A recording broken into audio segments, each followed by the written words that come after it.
we begin by praising Allah subhanahu wa ta'ala and bearing witness that none has the right to be worshipped or unconditionally obeyed except for Him. And we bear witness that Muhammad sallallahu alaihi wasallam is His final messenger. We ask Allah to send His peace and blessings upon him, the prophets and messengers that came before him, His family and companions that served alongside him, and those that follow in His blessed path until the day of judgment. And we ask Allah to make us amongst them. Allahumma ameen. Is it okay to ask Allah subhanahu wa ta'ala for more? And is it okay to ask Allah subhanahu wa ta'ala for a miracle? You know, subhanAllah, when you talk about du'as, sometimes there's this idea of when do I stop asking? And is there a realm of impossibility? And how do I condition my du'a in a way that will make it more acceptable? And I wanted to look at these two questions, inshaAllah ta'ala, through the holistic lens of the Prophet sallallahu alaihi wasallam. Through a question, the Prophet sallallahu alaihi wasallam said he wished he had not asked Allah subhanahu wa ta'ala. And before I get to that question that the Prophet ﷺ himself said he wished he had not asked Allah subhanahu wa ta'ala, I want to go back to the companions when they came to the Prophet ﷺ specifically with the idea of asking Allah subhanahu wa ta'ala for more. And the Prophet ﷺ said, فَاسْأَلُوا اللَّهُ أَكْثَرُ. Ask, Allah is more. You can't ask Allah subhanahu wa ta'ala too much, meaning there is no limit in regards to the ask. There is no lack of capability or willingness on the part of Allah subhanahu wa ta'ala. Allah has not given you an allocated time by which you can make du'a. Ask, Allah is more. Do not be shy. Ask, Allah is more. But one of the things that we find is that it's very hard to appreciate what you're asking for if you don't already acknowledge what you have. And this idea of asking Allah subhanahu wa ta'ala for more sometimes comes from a place of frustration. Other times it comes from a place of satisfaction that, Ya Allah, when I make dua to you, I always feel fulfilled. Even when you didn't answer the dua the way that I wanted, I know you gave me more than what I was asking you for, even if I haven't yet perceived it. And so there is a sense of rida, a sense of satisfaction, as is the case of Zakaria alayhi salam, when he's calling upon Allah subhanahu wa ta'ala, asking for a child in his old age. I'm asking you for more because you've never let me down. لَمْ أَكُنْ بِدُعَائِكَ رَبِّي شَقِيًّا. I've never felt disappointed. Whereas someone else says, da'ud, I'm making dua, I'm making dua, I'm making dua, more. Oh Allah, where is it? I'm asking you for more, I'm asking you for more.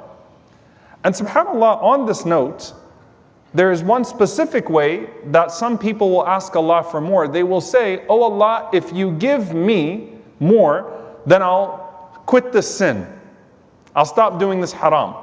Oh Allah, if you give me more, then I will change my life. Oh Allah, if you give me more, then I'll give more. Oh Allah, if you give me more, I'll start to fast a little bit more. I'll start to pray a little bit more. And one thing you need to know about the Quran is that it's very explicit in that conditional statements are usually bad statements. In fact, every conditional statement that comes in the Quran is looked down upon. لَوْ أَنَّ لِي كَرَّةً. If I have another chance, I will do this. لَوْ أَنَّ اللَّهَ هَدَانِي. لَوْ أَخَّرْتَنِي. If you would guide me, if you would give me more time, if you would take me back. The conditional statement always comes from a place of a person who didn't do what they needed to do when everything was provided for them in order to complete that obligation. Meaning what? Hasn't Allah already given you enough for you to repent? Hasn't Allah already given you enough motivation for you to start to fast more and start to pray more and start to think about giving more charity and start to think about drawing closer to Allah subhanahu wa ta'ala? Is it really that if Allah gives you this house, this career, this degree, this person, this, then you have enough justification to be a more religious person? That is an attitude of failure. And that's an attitude that's looked down upon, because if you're conditioning more dua or more ibadah with more dua, then you are suggesting that Allah has not given you enough thus far for you to worship Him. And subhanAllah, look at the difference where you have the three men that were stuck in the cave. And we'll revisit this hadith frequently. And the three men say, make dua to Allah with an act of worship, with an act of ibadah that you did only for His sake, and ask Him to remove the stone. They're going back and they're looking at things that they already did for Allah subhanahu wa ta'ala. without asking Allah subhanahu wa ta'ala for anything. They're going back and they're digging. One of them serving the parents. One of them being honest and not committing adultery when they could have exploited someone and taken advantage of someone. One of them not exploiting an employee. And at the times that they did those acts, they didn't say, oh Allah, I'm about to ask you for something because I'm about to do something really nice. No. They fulfilled the command. They did the obligation. And so when it came time for them to ask Allah for something, they dug into something they did only for His sake. So the act was done before the ask was made. The act was done before the ask for more was made. So do not be one who conditions your dua with Allah subhanahu wa ta'ala, conditions more ibadah with more du'as for dunya specifically being answered. So you don't condition the more, but there's one exception to that. Don't condition the more, but do condition the miracle. Now what do I mean by that? Sometimes you might ask Allah for something that seems utterly impossible. And subhanAllah, you see people honestly with tawakkul, with trust in Allah, they ask Allah for something and the way that it happens, it is absolutely miraculous. It's unbelievable when you see it unfold before your eyes. And so, is it okay to even ask Allah for a miracle to happen? And if so, what does that look like? And I want you to look at miracles in the capacity of how you look at more blessings, because a miracle is also an ask for another blessing. And one of the things that we have to do with miracles is also acknowledge the miracles that have already been done for you. So when Allah subhanahu wa ta'ala mentions مِنْ أَيِّ شَيْءٍ خَلَقَهُ مِنْ نُطْفَةٍ خَلَقَهُ فَقَدَّرَهُ ثُمَّ السَّبِيلَ يَسَّرَهُ ثُمَّ أَمَاتَهُ فَأَقْبَرَهُ ثُمَّ إِذَا شَاءَ أَنْشَرَهُ. Allah subhanahu wa ta'ala says, if you're failing to see the miracles around you, there's this image of a man that's standing outside and he's standing in the sunrise and then he's standing in the sunset and all these things are happening with him in nature, and he's saying, I'm going to be an atheist until you show me a miracle, God. The sun rises, the sun sets, the water flows around him, the trees sprout, they change colors, the fruits come out and all. And he says, I'm waiting for a miracle from you, God, and then I'll believe in you if you show me a miracle. And the problem is not the lack of a miracle, the problem is your inability to see it. Now here Allah subhanahu wa ta'ala says, where do you think you came from? Look at the miracle of your very existence. You think that's not a miracle? What were you made from? You were made from a dirty drop of fluid. Then Allah created you. Then Allah proportioned you. Then Allah subhanahu wa ta'ala guided you out into this world. Then just as Allah brought you in, Allah took you out, put you back into a grave. And just as Allah subhanahu wa ta'ala brought you from the darkness of the womb into the light of day, Allah will bring you out of the darkness of the grave into the light of the day of judgment. It's going to happen that way. Is that not enough of a miracle for you?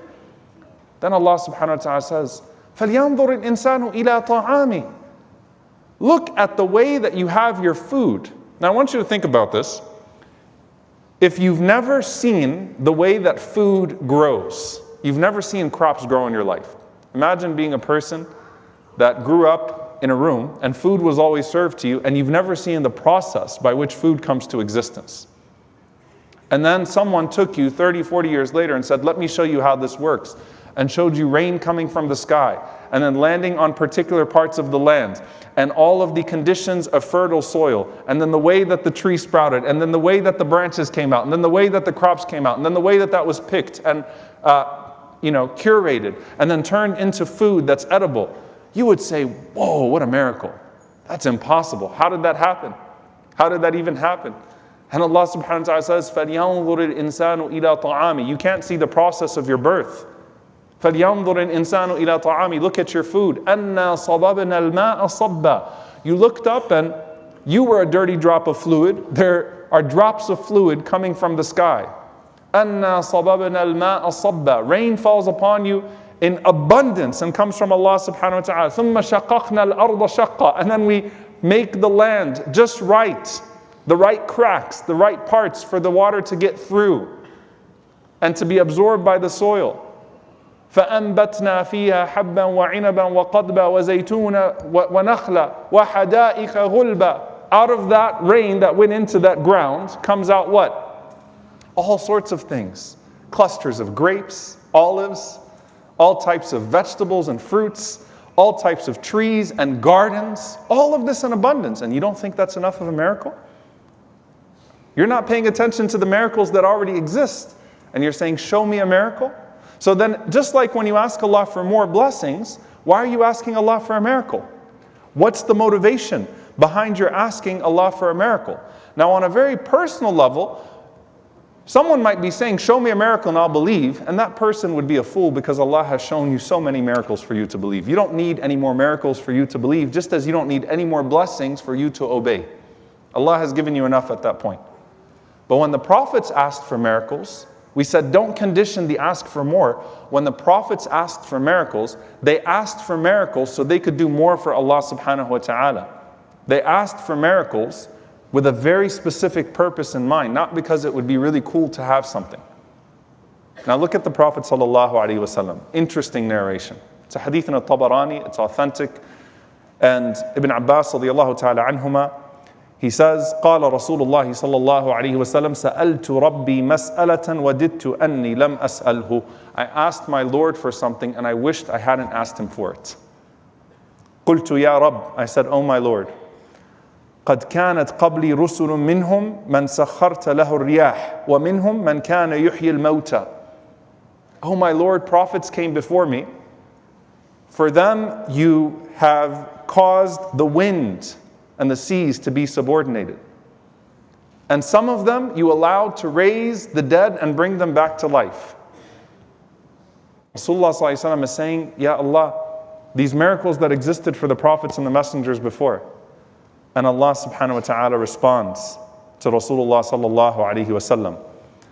And he says to him, Alam ajidka yatiman fa'awaytuka? Alam ajidka dalan فهديتك ألم أشرح لك صدرك ووضعت عنك وزرك قلت بلى يا رب. Allah subhanahu wa ta'ala says to the Prophet sallallahu alaihi wasallam, didn't I find you as an orphan, O Muhammad sallallahu alaihi wasallam, and gave you refuge? Didn't I find you lost and I guided you? Didn't I open your heart and lift the burdens from you? And I said, yes, O my Lord. This is an interesting hadith. The Prophet ﷺ had many miracles, not just the Quran. The Prophet ﷺ had many miracles, dalal al-nubuwwah, the proofs of prophethood.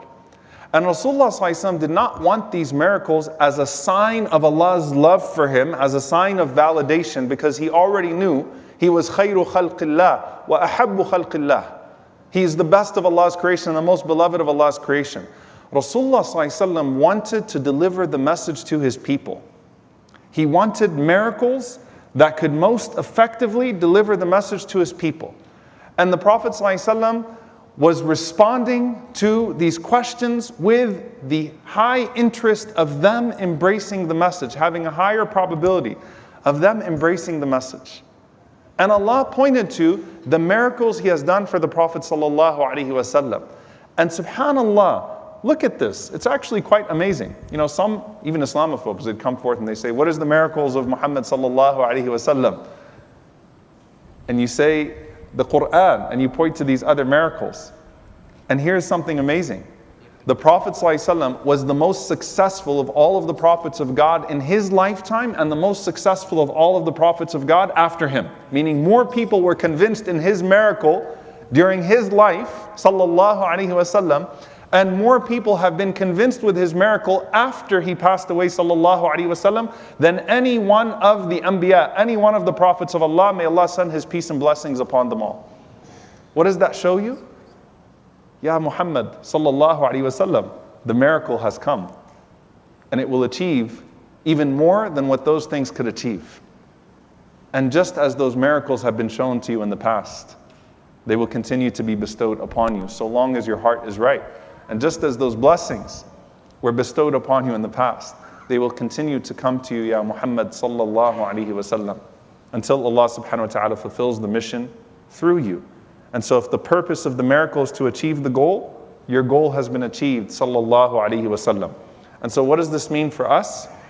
When you ask Allah for more, acknowledge what you already have. And when you ask Allah for a miracle, be explicit about your motivation. Why do you want miracles to happen for you? Why do you want Allah subhanahu wa ta'ala to unlock what is seemingly impossible for you? Is it so you can reach more people? Or is it so you can find a greater sense of validation and purpose?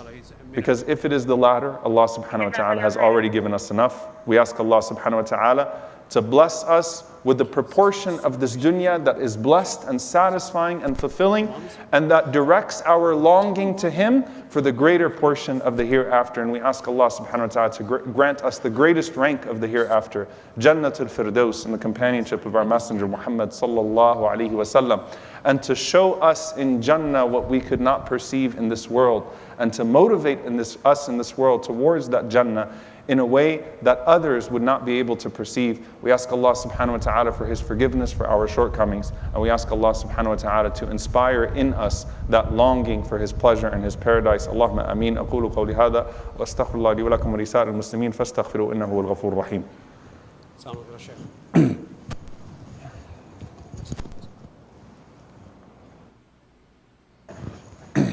الحمد لله والصلاة والسلام على رسول الله وعلى آله وصحبه ومن والاه. اللهم اغفر للمؤمنين والمؤمنات والمسلمين والمسلمات الأحياء منهم والأموات إنك سميع قريب مجيب الدعوات. اللهم اغفر لنا وارحمنا واعف عنا ولا تعذبنا. ربنا ظلمنا أنفسنا وإن لم تغفر لنا وترحمنا لنكونن من الخاسرين. اللهم إنك عفو كريم تحب العفو فاعف عنا.